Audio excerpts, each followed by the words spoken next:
오늘 말씀을 같이 나눌 말씀의 제목은 돌보심이라고 하는 제목입니다. 여러분 한번 따라해 보세요. 돌보심. 돌보심. 제가 목회를 하면서 많이 깨달은 것 중에 하나, 또 항상 깨닫는 것 중에 하나는 많은 사람들이 참 강한 것처럼 말하고 행동합니다. 강해 보이려고 노력을 해요. 그런데 실상은 참 약하더라고요. 조그만 말 한마디에 상처받고 힘들어하고 눈물을 흘리고 그래요. 그게 사람의 모습인 것 같아요. 여러분, 이 앞에 서 있는 담임 목사 여러분은 어떤 것 같아요? 여러분 보시기에 목사님 또 최씨니까. 최씨도 최씨 나름이에요. 적어도 우리 아버지 목사님, 원로 목사님 정도는 최씨에다가 옥리에다가 곱슬머리에다가 다 아시죠? 저도 그분의 성격은 알아요. 아주 정말 그렇습니다.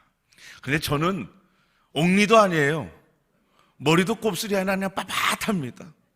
단지 최씨라는 것뿐이에요. 그래도 저도 말이죠, 말 한마디에 상처 많이 받아요. 또 때로는 참 힘들어서 말은 안 하고 표현하지만 저 구석탱이에 가갖고서 눈물 짓는 연약한 남자예요. 남자라고. 강한 심장 없어요. 강철 심장 없다고. 하나님 앞에서 우리 인간이 이 땅에 살면서 잘나면 얼마나 잘나겠어요. 또 약하면 또 얼마나 약하겠어요. 그저 하나님 앞에서 겸손하게 살아갈 때에 우리가 하나님 앞에 온전한 삶을 살게 된단 말이죠. 참 강한 사람이 없어. 여러분, 그래서 하나님의 은혜가 필요한 거예요. 여러분, 오늘 예배를 드리러 오셨어요. 또 은혜성전에서, 또 지하 1층, 지하 2층, 6층에서, 또 여러분의 가정에서 예배를 드립니다. 여러분, 오늘 예배를 드릴 때 그냥 갈 생각하지 마세요.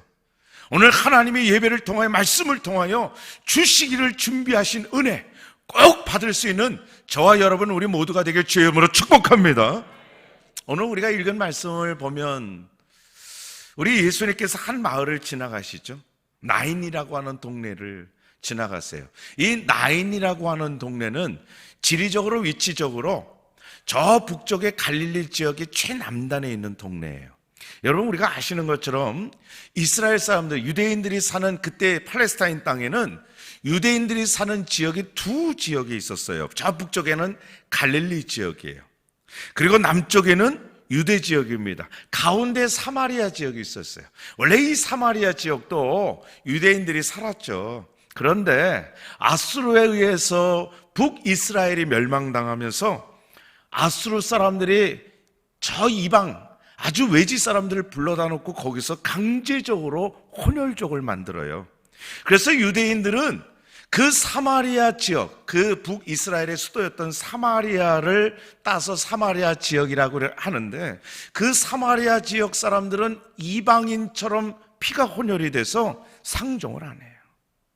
그러니까 북쪽에 있는 유대인들이 남쪽에 있는 유다 지역을 가려고 하면은 꼭 요단강을 타고 내려오든지 아니면 저쪽 서쪽을 통해서 오든지 그렇게 오는 거예요. 거의 사마리아 지역을 오지 않아요. 그래서 북쪽에 있는, 아니면 또 남쪽에 있는 유대인들이 가기 위해서 꼭 거쳐야 되는 것이 남쪽에 있는 오늘 이 동네를 꼭 거치는 거예요. 이 동네를 거쳐야만 이쪽 저쪽을 가는 거예요. 오늘 우리 예수님도 예수님의 제자들과 함께 남쪽에 있는 유대 지역으로 가기 위해서 이 나인이라는 동네에 오셨다가 놀라운 역사, 우리가 읽은 이 본문의 사건을 일으키셨어요. 세상에 많은 사람들은 우연이라고 이야기를 해요. 우연히 예수님께서 가시다가 우연히 그런 사람 만나서 우연히 기적을 일으키셨지. 그러나 여러분, 우리는 믿는 하나님의 성도들이에요. 믿는 하나님의 성도들에게는 하나님의 섭리와 계획 하에서 우리의 인생이 움직이고 운행된다는 걸 믿잖아요. 하나님께서 오늘 우연히 일어나는 사건 같지만 사실은 이 속에 하나님이 합력해서 선을 이루시는 기적의 사건을 넣어놓으신 사건이죠. 오늘 그런 차원에서 이 말씀을 우리가 같이 보는 거예요. 하나님께서 세상에 많은 사람들은 우연히 일어난 사건이라고 보지만 하나님의 섭리 가운데 일어난 사건이구나. 하나님이 합력해서 선을 이루기 위해서 일으키신 사건이구나. 그런 차원에서 오늘 우리가 말씀을 같이 보는 거예요. 오늘 말씀을 보면 우리 예수님께서 제자들과 함께 많은 영혼을 살리기 위해서 나인성을 들어가셨죠. 막 들어가시는데 그 나인성에서는 한 죽은 시신을 관에 담고 장례를 치르기 위해서 나오는 한 행렬과 맞닥뜨립니다. 여러분 상상해 보세요. 아주 드라마틱한 장면이에요. 생명을 살리겠다라고 하는 예수님의 행렬과 죽은 사람을 메고 나오는 죽음의 행렬이 지금 딱 조우하는 거죠. 만나는 거예요. 마치 흙과 백이 만나는 것 같아요. 마치 하나님의 나라와 세상의 나라가 지금 만나는 장면 같아요. 얼마나 기가 막힌 장면인지 모릅니다. 여러분 이때에 우리 예수님의 모습을 우리가 놓치면 안 됩니다. 우리 예수님께서 어떤 모습으로 어떤 행동을 하셨는가? 이 죽음의 행렬이 다가올 때 우리 예수님께서 피하셨을까요? 피하진 않으셨어요. 보통 많은 사람들은 장례 행렬이 자기 자신에게 다가올 때는 피합니다. 왜 그럴까요? 죽음을 맞설 만한 능력이 없어요. 죽음은 죽음으로 받아들이는 거예요. 그러나 우리 예수님께서 오늘 우리들에게 보여주시는 모습은 그 죽음의 행렬과 정면으로 맞서는 거예요. 피하지 않습니다. 디모데후서 1장 10절 말씀에 보면 이제는 우리 구주 그리스도 예수의 나타나심으로 말미암아 나타났으니 그는 사망을 패하시고 복음으로서 생명과 썩지 아니할 것을 드러내신지라. 여러분 우리 예수님께서는 사망을 패하셨어요. 쉽게 말하면 죽음을 이기시고 극복하셨단 말이에요. 그런 다음에 생명과 썩지 아니할 것을 드러내셨어요. 우리 예수님께서는 죽음을 이기시고 영원한 생명의 길을 만들어 주셨기 때문에 더 이상 죽음을 피하지 않으세요. 죽음과 맞서시는 분이란 말이에요. 이 땅에서 유일하게 죽음을 맞서실 분은 예수 그리스도 한 분밖에 없는 거예요. 오늘 우리가 지금 우리의 인생을 살아가면서 누구를 따라가고 있느냐를 돌아볼 필요가 있어요. 나는 지금 어느 행렬에 들어가 있어요? 죽음의 행렬에 들어가 있습니까? 예수님을 따라가는 생명의 행렬에 들어가 있습니까? 우리는 과거에 죽음의 행렬에 들어가 있었던 사람이에요. 그러나 우리 예수님께서 우리를 생명의 행렬로, 우리를 다시 영원한 멸망하지 않은 죽음을 극복한 영원한 영생의 행렬로 인도하시고 안내해 주신 줄 여러분 믿습니다. 우리가 그 은혜를 받은 사람이에요. 오늘 그런 믿음을 가지고 이 장면을 바라보는 거예요. 예수님께서 죽음을 극복하시고 그리고 영원한 생명을 누리신 하나님이시기 때문에 그 예수님을 따라가는 저와 여러분은 우리 예수님과 함께 부활하고 우리 예수님과 함께 영원한 생명을 얻는 존재가 되는 거예요. 이것이 우리 하나님의 주신 복음이란 말이죠. 그런데 여기서 우리 예수님께서 이 죽음의 행렬 가운데 한 사람을 주목하시죠. 한 사람을 쫙 보고 계세요. 마치 죽음의 행렬 가운데 있었던 저와 여러분들을 바라보셨던 것처럼 그 죽음의 행렬 가운데 있었던 한 사람을 봅니다. 누구를 봤느냐? 죽은 아들의 어머니를 봅니다. 사실 여러분, 이 죽은 아들의 어머니가 어떤 삶을 살아왔느냐, 이거는 12절 말씀에 보면은 성문에 가까이 이르실 때에 사람들이 한 죽은 자를 메고 나오니 이는 한 어머니의 독자요 그의 어머니는 과부라는 거예요. 하나밖에 없는 아들, 그 아들이 죽은 아들의 어머니고 더군다나 그 어머니는 그 전부터 과부로 살아온 사람이에요. 이게 이 어머니의 처지와 형편을 우리들에게 얘기합니다. 그런 죽은 아들을 우리 예수님께서 14절에 보니까 청년아 일어나라. 청년이라고 그랬죠. 죽은 아들인데 그 아들이 청년이라는 거예요. 보통 청년이라고 하면은 그때 당시에 유대인들의 사고방식으로는 20세 전후반이에요. 10대 후반에서 20세 초반이죠. 상상해 보세요. 이 어머니는 아들 하나 보면서 살아왔을 거예요. 자기 남편이 이미 죽었기 때문에. 그 아들 하나 때문에 기쁨을 얻었고요, 의지해 왔고요, 모든 삶의 고민과 고통, 때로는 잡고 있는 거 놓치고 싶고 놔버리고 싶은 그때에도, 어쩌면 뒤에서 수근수근하는 소리를 들으면서 낙심했을지라도 이 아들 하나 보면서 살아왔을 거예요. 이 아들 하나 의지하면서 살아왔을 거예요. 그런데 그 아들이 죽었어요. 이제 겨우 의지할 만한 20대 청년이 되었는데 그 아들이 죽었단 말이에요. 오늘날에도 여러분, 남편 없이 홀로 자녀를 키운다는 거 쉽지 않죠. 예수님 당시에는 오죽했겠어요. 극도의 고통 가운데서 극심한 가난에서 허덕였던 아주 대표적인 부류예요. 뿐만 아니라 여러분, 이 과부는 말 못할 시련과 고독과 외로움과 자존심 상하는 아픔과 상처, 그것을 안고 살아왔던 여인이에요. 그런 여인의 눈에 눈물이 마를 날이 있겠어요? 가만히 있어도 눈물이 주르륵 흘릴 수밖에 없어요. 신명기 말씀에 보면 사회적인 약자를 보호하라고 말씀하셨는데 그 사회적 약자가 세 부류예요. 과부와 나그네와 고아, 이 세 부류.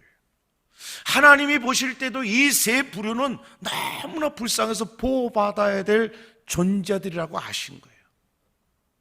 나그네와 고아와 과부, 이들은 항상 도와줘야 된다. 제가 높아심에서 말씀드리는 과부 하니까 속으로 그렇게 생각하시는 분들 있을지도 몰라서 얘기해야 합니다. 목사님 꼭 과부 하냐, 듣기 싫게. 우아한 단어 있잖아요. 미망인, 그런 단어로 하면 얼마나 좋은데 계속 과부 하냐. 저도 계속 과부 할 거예요. 왜냐하면 굳이 변명 아닌 설명을 좀 드리자면 성경이 과부라고 기록했기 때문에 그래요. 또 하나는 미망이라는 단어, 여러분 생각하는 것처럼 우아한 단어 아닙니다. 고급진 단어 아니에요. 원래 미망인이라고 하는 단어 안에는 남편이 죽었는데 아직 따라 죽지 않은 여자다라는 의미가 포함되어 있어요. 그거 괘씸한 단어입니다. 고약한 단어예요. 그래서 사용하지 않아요. 여러분, 오늘 이 과부가 자기의 남편도 죽었지만 자기의 아들도 지금 죽은 거예요. 그 아들이 어떻게 죽었는지 이유는 모르겠어요. 성경에 기록되지 않으니까. 그러나 그 아들이 죽었어요. 여러분, 그랬을 때에 이 여인이 뒤에서 들리는 이상한 이야기들 있지 않았겠어요? 아주 못된 사람들은 그런 말까지도 했을 거예요. 아구, 저 여자 남편도 잡아먹더니 하나뿐인 아들까지 잡아먹네. 정말 말은 더 이상 안 해요. 아주 그렇게 못된 사람들, 그렇게 사악한 말도 함부로 말하는 사람들 때문에 이 어머니의 가슴이 얼마나 찢어지고 메어지고 아마 가슴을 후벼 팠을 거예요. 아들을 잃은 것도 슬픈데 그런 말까지 지금 듣고 있는 거예요. 여러분, 우리 주변에 이렇게 위로받아야 될 사람들이 참 많아요. 돌아보세요. 우리 주변에서 이렇게 위로받고 격려받고 이런 사랑을 받아야 될 사람들이 참 많단 말이에요. 저는 우리 창대교회 성도들 말 한마디를 하더라도 상처 주는 말을 하고 남에게 고통을 주는 말하는 그런 사람이 아니라 오히려 사랑을 나눠주고 위로해주고 격려해주는 하나님의 기쁜 사람들이 되길 주의 이름으로 축복합니다. 한번 가슴에 손 얹어보세요. 따라해보세요. 이렇게 나온 김에 이렇게 해보세요. 따라해보세요. 나는 사랑의 마음으로 위로하고 격려해 주겠습니다. 나는 사랑의 마음으로 위로하고 격려해 주겠습니다. 할렐루야. 여러분 그렇게 살기를 주의 이름으로 축복합니다. 부탁하는 거예요. 우리는 그런 사람이 돼야 돼요. 쓸데없는 이야기하고 뒤에서 아주 수근수근하는 사람, 하나님도 기뻐하지 않습니다. 특별히 우리 예수님께서 이 땅에 계실 때에 어떤 사람들을 특별히 주목하셨느냐. 물론 우리 모두 많은 사람들을 주목하시지만 그 중에서도 우리 예수님께서 특별히 주목하신 부류들이 있어요. 아픈 사람, 고통 중에 있는 사람, 실망하고 낙심하고 마음의 상처 때문에 피눈물을 흘리는 사람들. 여러분 그런 사람들을 우리 주님께서는 기쁨으로 가벼운 마음으로 바라보셨어요. 왜냐하면 마태복음 9장 12절 말씀에 우리 예수님 하신 말씀이 있어요. 건강한 자에게는 의사가 쓸데없고 병든 자에게라야 쓸데있다는 거예요. 우리 예수님께서 이 땅에 오신 이유와 목적은 나는 하나님 없어도 얼마든지 건강하게 한 인생 잘 살 수 있어, 이런 건강하다고 생각하는 사람 위해서 오신 분이 아니에요. 나는 하나님 없으면 죽어, 나는 하나님 없으면 단 1분 1초도 호흡할 수 없는 연약한 존재야, 하나님 살려주시옵소서. 우리 주님께서는 이런 사람들을 위해서 오셨다라고 정확하게 말씀하십니다. 사무엘상 22장 말씀을 보면 다윗이 아둘람 굴에 숨어 있으면서 그 다윗을 찾아온 많은 사람들을 받는 장면이 나옵니다. 그런데 그 다윗의 궁색한 처지, 그럼에도 불구하고 나는 다윗 쫓아다니면서 다윗과 함께 있겠습니다라고 찾아온 사람들의 면면을 성경이 기록하는데, 다윗을 찾아온 사람이 어떤 사람들이 찾아왔느냐? 환난당한 자, 빚진 자, 마음이 원통한 자, 한마디로 말하면 도움 받아야 될 사람들만 찾아온 거예요. 지금 다윗에게 도움 주어도 될까 말까 한 상황 아닙니까? 그런데도 다윗을 찾아온 사람들이 어떤 사람이냐? 다윗의 도움을 오히려 필요로 하는 사람들이란 말이에요. 그런데 우리 하나님께서 이런 자들을 어떻게 처리하셨느냐? 오히려 그들에게 은혜를 주셨고요, 오히려 그들에게 은혜를 주시고 다윗과 함께 하나님의 나라를 만들어가는 역사를 베풀어 주셨어요. 이게 우리 하나님이에요. 오히려 겸손한 자에게 힘과 용기를 북돋아 주시는 하나님이란 말이에요. 눈물이 없는 인생이 있습니까? 우리가 이 땅에 살면서 나는 하나도 어려움 없고 고통도 하나도 없어, 그런 정신병자가 있어요? 그런 사람 없습니다. 우리는 이 땅에 살면서 때로는 눈물 많이 흘립니다. 그럴 때 기억하세요. 우리 주님께서 찾아와 주세요. 그럴 때 우리 주님께서 안아주시고요, 슬퍼하지 마라, 울지 마, 아무개 집사야 힘들지? 일로 와, 안아줄게. 여러분, 이렇게 해주실 분은 오직 예수 그리스도밖에 없습니다. 13절 말씀에 오늘 이 울고 있는 과부에게 예수님께서 해주신 말씀이 있어요. 울지 말라. 주께서 과부를 보시고 불쌍히 여기서 울지 말라. 여러분, 이 말씀은 오늘 우리들을 향하여서 하시는 말씀이에요. 울지 마라.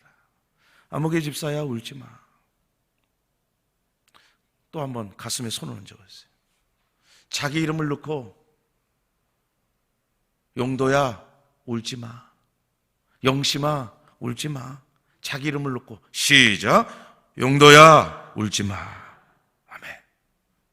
우리 주님께서 해주신 말씀으로 받아들여요. 우리 주님께서 이 과부에게 물지 말라고 하세요.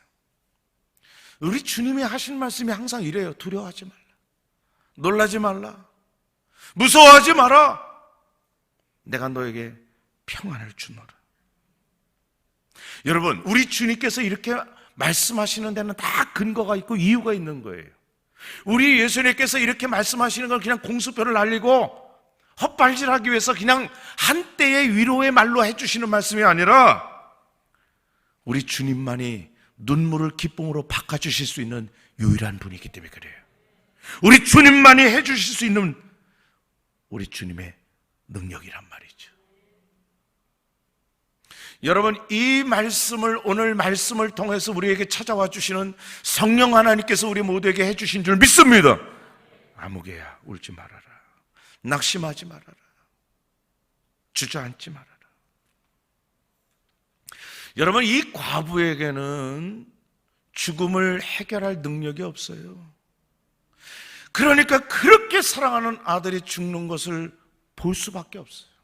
어떻게 할 방법이 없어요. 마음은 원이로되 아무것도 할 능력이 없어요. 우리가 그렇잖아요. 우리에게 무슨 은혜가 있습니까? 능력이 있습니까? 그러나 우리 주님은 죽음을 처리하실 수 있는 능력이 있습니다. 우리 주님께서 그렇게 하셨단 말이에요. 우리 주님께서 죽음을 정복하고 그리고 영원한 영생의 생명의 길을 만들어 주신 분이기 때문에 우리 주님은 그 죽음을 정복하신 그 능력 가지고 오늘 과부를 향하여, 이 어머니를 향하여 울지 마. 왜? 그 울음을 해결해 주실 수 있기 때문에 그래요. 우리 주님이 그 다음에 하신 일이 뭐예요? 그 죽은 아들, 청년을 메어나고 있는 상자, 그 관에 손을 얹고 우리 예수님께서 말씀하십니다. 청년아, 일어나라. 아무개 집사야, 일어나라. 아무개야, 너 이제 일어나. 여러분, 그 예수님의 말씀 한마디에 죽어서 썩어져가는 이 청년이 벌떡 일어납니다. 그것뿐만 아니라 벌떡 일어나서 말까지 합니다. 여러분, 우리 주님은 죽었던 자를 살리시는 생명의 주님인 줄 믿습니다. 이게 우리 주님이요, 우리가 믿는 주님이란 말이에요. 우리 예수님이에요. 우리 예수님께서 오늘 이 죽음으로 울고 있었던 이 과부의 눈에 눈물을 훔쳐주세요. 닦아주시고. 오늘 본문의 내용이 이겁니다. 우리 예수님께서는 어떻게 할 방법이 없었던 이 여인의 그 아들의 죽음의 문제를 해결해 주시는 분이에요. 오늘 이 본문을 통해서 우리는 두 가지를 놓치지 말아야 됩니다. 제가 오늘 말씀을 드릴 때 이 두 가지 여러분들 놓치지 않을 때에 하나님께서 주시는 은혜가 있을 거예요. 먼저 첫 번째로는 우리 주님께서는 눈물 흘리는 성도의 눈물을 가볍게 보지 않습니다. 꼭 기억하세요. 우리 성도의 눈물을 결코 가볍게 보지 않고 지나가지 않는단 말이에요. 여러분, 눈물이 뭔지 아세요? 눈물은 기가 막혀서 말할 수 없을 때에 대신 말해주는 또 다른 언어예요. 다시 말씀드릴게요. 눈물은 내가 기가 막혀서 말이 안 나올 때에 나의 마음을 대신 전달해주는 또 다른 언어다. 우리가 때로는 기뻐서 말문이 막힌다고 그러잖아요. 그러면 야, 말 좀 해. 기쁘냐 슬프냐, 뭐 말할 게 뭐 있어요. 기뻐서 말이 안 나오는데. 또 다른 언어라. 또 너무 아플 때는요, 말이 안 나와. 그렇잖아요. 또 너무 슬플 때 무슨 말이 나옵니까? 감동받을 때. 오늘 우리 2부 예배를 드리신 우리 성도님들 예배 끝나고 나가시면서 저를 보고 말 없이 가시는 분, 저는 감격해서 말 없이 간다고 생각한 거예요. 말이 안 나오는구나, 기뻐서.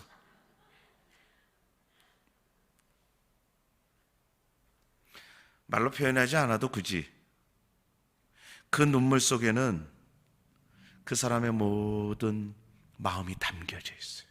하고 싶은 말이 담겨져 있다. 그래서 우리 하나님의 자녀인 우리 성도들은 우리 하나님 앞에 나와서 울 때에 우리 하나님께서는 그 성도의 눈물 속에 담겨있는 언어를 읽으셔요. 우리 가슴 속을 찢어내는 듯한 고통의 내용을 우리 하나님은 다 들으신다. 제가 예전에 조영기 목사님의 그 책을 한번 읽은 적이 있는데, 그 목사님이 저 서대문에 처음에 교회를 개척하고 천막교회를 할 때에 막 사람들이 쏟아져 들어오는데 엄청나게 왔다는 거예요. 그런데 조 목사님이 그래요. 그렇게 많이 오는데 한결같이 오는 사람들의 수준이 하여간에 맨날 눈물 흘릴 수밖에 없는 아픈 사람, 고통당하는 사람, 힘들고 좌절하는 사람들, 그런 사람들만 빼곡히 몰려오더라는 거예요. 기가 막히잖아요, 그죠? 그래서 조 목사님이 그런 얘기를 했답니다. 여러분, 그렇게 많이 눈물을 흘리는데 차라리 그렇게 울 거면 하나님 앞에 나와서 교회 와서 우세요. 하나님 앞에서 울면서 찬양도 하고 기도도 하세요. 그 다음부터 그 기도를 하는데 얼마나 울고불고 난리 나는지 말이에요. 찬양할 때도 울고, 말씀 들을 때도 울고, 기도할 때도 울고. 여러분, 그것이 통성기도의 시작이었어요. 그 전까지는 통성기도라는 개념이 없었어요. 그때부터 시작된 거예요. 놀랍지 않습니까? 통성기도 그냥 생긴 게 아니에요. 그런 상황에서 생겼더라. 제가 미국에서 공부할 때에 같이 공부하던 목사님들하고 같이 그 지역에 큰 교회 하나 있어요. 하베스트라 락교회라고 하는 그 교회인데, 그 교회 가서 한번 예배를 드리는데 그 담임 목사님 백인이에요. 그 담임 목사님이 한참 설교를 하다가 중간에 우리 잠깐 기도합시다 그러더라고요. 미국도 여러분 뜨거운 교회 많아요. 잠깐 기도합시다 그러고 통로에서 다 무릎 꿇으시라는 거예요. 여러분, 그 많은 성도들이 무릎 꿇고 기도하는데 그 다음에 한 말씀이 내가 잊혀지잖아요. 그 담임 목사님 뭐라고 말하면, 저 한국에 있는 한국 사람들처럼 기도합시다. 통성기도예요. 여러분, 우리 한국의 교회가 수출한 게 굉장히 많아요. 세계 교회에 구역 조직을 수출했고, 통성기도도 수출했고, 새벽 기도도 수출하고, 얼마나 많은 뜨거운, 전 세계 기독교 역사에 우리 대한민국의 교회처럼 이렇게 하나님을 기쁘시게 한 교회가 어디 있어요? 그 중에 하나가 통성기도인데, 통성기도가 그렇게 시작된 거예요. 여러분, 하나님 앞에 나와서 우는 게 기도예요. 하나님 앞에 나와서 우는 게 찬양이고요. 그렇게 울고 하나님께 기도하고 찬양할 때에 우리의 영혼을 하나님께서 회복시켜 주시고 치유해 주실 줄로 믿습니다. 이 은혜가 있단 말이에요. 희한하죠? 하나님 앞에 나와서 그렇게 울고 찬양하고 기도하면 이 속에서 새 힘이 솟아나요. 어떻게 설명이 안 돼요? 상황은 하나도 안 바뀌었는데 할렐루야 하고 일어서는 거예요. 이게 바로 하나님 앞에 울 때에, 울면서 기도할 때에 주시는 은혜더라고요. 다윗이 여러분 사울 왕을 피해서 도망다닌 세월이 10년 이상이에요. 여러분, 남의 일이라고 그냥 무덤덤하게 들으시는데 그 10년 동안 사울 왕의 창끝 칼끝을 피해서 도망다녔던 다윗의 심정이 어땠을 것 같아요? 우는 것밖에 없어요. 도망다니면서 할 일은 우는 것밖에 없었어요. 얼마나 울고불고 했는지 다윗이 한 이야기가 내 침상이 뜨나이다. 여러분, 다윗이 얼마나 울었으면 다윗이 누워있는 침대가 뜬대요. 침상이 뜬다고 할 정도로 그렇게 울었어요. 시편 56편 8절 말씀에도요, 나의 눈물을 주의 병에 담으소서. 얼마나 눈물을 많이 흘렸으면 병에 담을 정도로 흘렸겠어요. 다윗이 그냥 흘린 게 아니에요. 그냥 왕이 된 게 아니에요. 그냥 이스라엘의 전무후무한 대왕이 된 게 아니라 하나님 앞에 울었던 시간이 있더라고요. 여러분, 하나님 앞에 흘리는 눈물은 하나님의 보좌를 흔들 줄로 믿습니다. 하나님의 보좌를 한 번쯤은 흔들고 죽어야 되지 않겠어요? 하나님의 보좌 한 번 흔들지 않고 하나님의 보좌 앞에 나가면 되겠어요? 어떨 때 흔들리느냐? 하나님 앞에 눈물 뿌려 기도할 때예요. 그래서 우리 지난 8월 한 달 동안 1039 기도하면서 하루에 3차례, 아침 10시에, 오후 3시에, 밤 9시에 한 달 동안 우리 전교인 기도했잖아요. 울면서 기도했잖아요. 지금도 많은 성도들이 끝나고도 계속해서 기도하신다는 이야기 듣습니다. 여러분, 엉뚱한 데 가서 울지 마세요. 엉뚱한 데 가지 마시라고. 하나님 앞에서 기도하세요. 하나님 앞에 나와서 우세요. 여러분, 하나님 앞에 나와 울면 하나님이 들으세요. 하나님이 기억하시고요, 하나님께서 치유해 주시는 은혜가 있을 줄로 믿습니다. 제가 종종 얘기하잖아요. 세상 사람들이 기도하지 않는 이유는 들을 하나님이 없어서 기도하지 않아요. 그러나 우리는 들을 하나님이 있어서 기도하는 줄 믿습니다. 그래서 하나님이 들으신 하나님.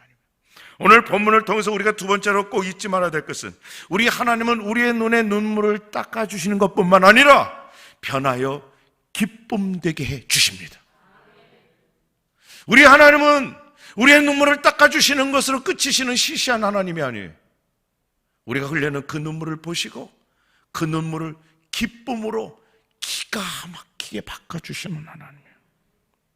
그래서 우리는 기회를 얻든지 못 얻든지 하나님 앞에서 자꾸 엎드려갖고 기도해요. 자꾸 나와야 돼.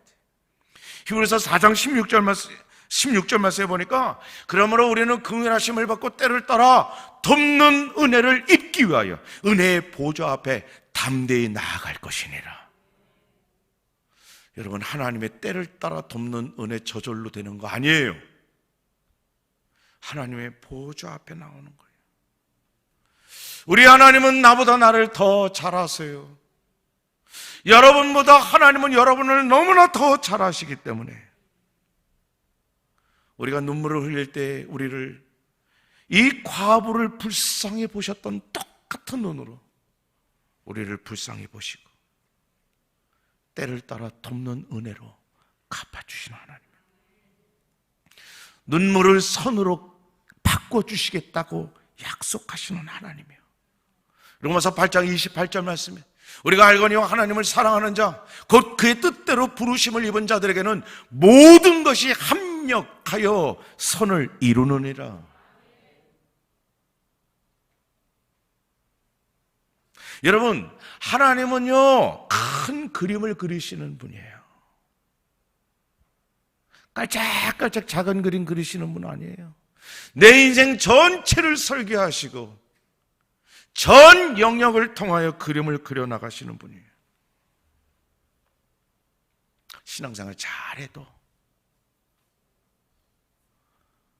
매일 눈물 흘릴 수도 있어요.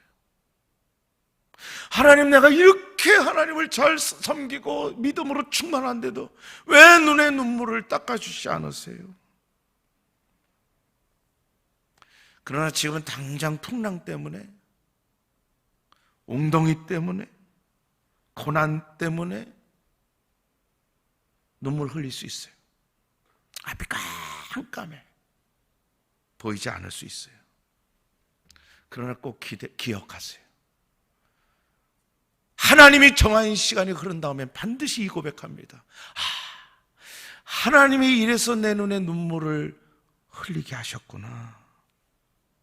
여러분, 이 고백을 우리의 입술을 통해서 하게 해주실 줄 믿습니다. 우리 하나님은 우리의 전 인생을 설계하시는 하나님이에요. 절대로 우리 하나님은 우리 인생의 눈물로 끝나게 하실 분이 아니에요. 눈물을 바꿔주셔서 그 눈물을 보석같이 빛나게 해주신 하나님, 기가 막힐 웅덩이에서도 건져주시고 우리를 돌보심의 은혜로, 우리를 돌보심의 은혜로 품어주세요. 돌보심의 은혜로 안아주시고요, 그 돌보심의 은혜로 마침내 큰 기쁨으로 바꿔주시는 하나님인 줄로 믿습니다. 저는 기대합니다.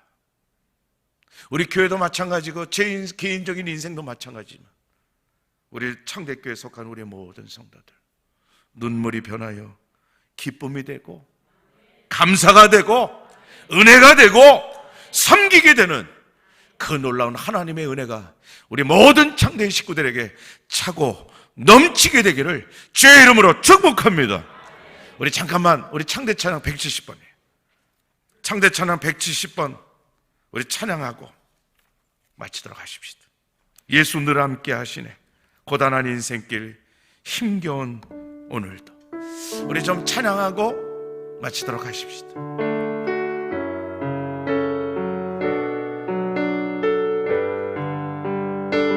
우리 신앙의 고백처럼 합시다. 고단한 인생길 힘겨운 오늘도 예수 내 마음 아시네. 지나간 아픔도 마주할 세상도 예수 내 마음 아시네. 믿음의 눈 들어 주를 보리. 이 또한 지나가리라. 주어진 내 삶의 시간 속에 주의 뜻 알게 하소서. 믿음의 눈 들어, 믿음의 눈 들어 주를 보리. 이 또한 지나가리라. 주어진 내 삶의 시간 속에 주의 뜻 알게 하소서. 살아계신 하나님 감사합니다. 오늘도 우리에게 이 거룩한 구별된 주일을 허락하시고 주의 전에 와서 함께 모여 살아계신 하나님 앞에 예배하며 영광 돌리게 하심이 감사를 드립니다. 비록 코로나로 인하여서 참 많은 것이 제약되고 어렵고 힘든 상황일지라도 우리 하나님께서는 반드시 극복하게 해주시고 우리를 안아주시는 놀라운 은혜를 부어주실 줄로 믿사오니 오히려 이런 때 하나님의 은혜를 누리는 시간 갖게 하여 주시고 우리 하나님 쏟아부어 주실 그 은혜의 그릇을 준비할 수 있는 우리 복된 창대 식구들 되게 하여 주시옵소서. 예수님의 이름으로 기도하옵나이다. 아멘.